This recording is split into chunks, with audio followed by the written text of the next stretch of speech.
May 3rd, that's when the Ohio primary for the midterms is. Now, I know not as many people vote in the midterms as the other elections, and even less for the primary election. This is going to be like nobody's going to be there.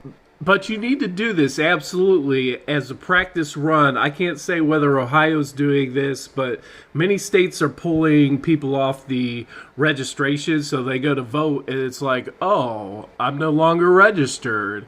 And we can't say for sure whether they're only pulling liberals off, but that's probably what they're doing. So just do it to make sure they're not already messing with you and make sure you're all set up.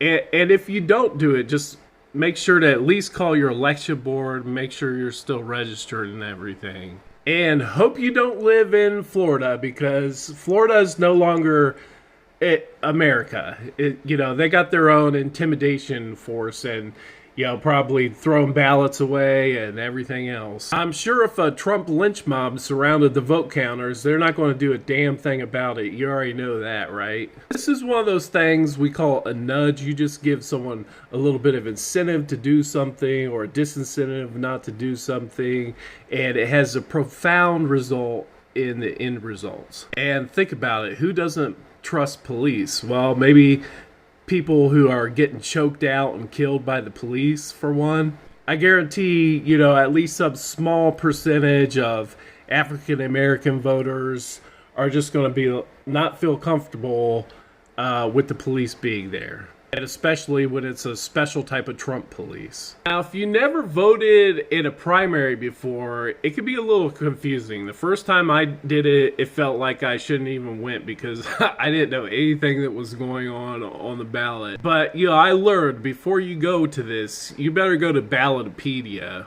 ballotpedia.org. And here you can see who's going to be on there for you to pick from.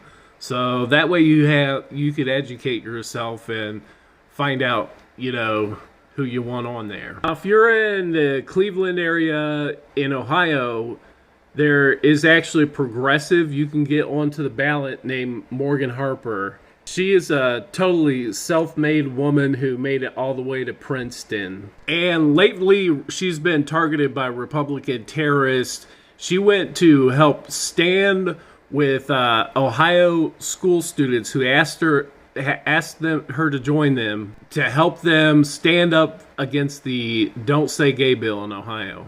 And the Republican terrorists of Ohio, I don't think they called her a groomer or whatever, but totally unfounded, attacked her for doing that when I thought it was awesome.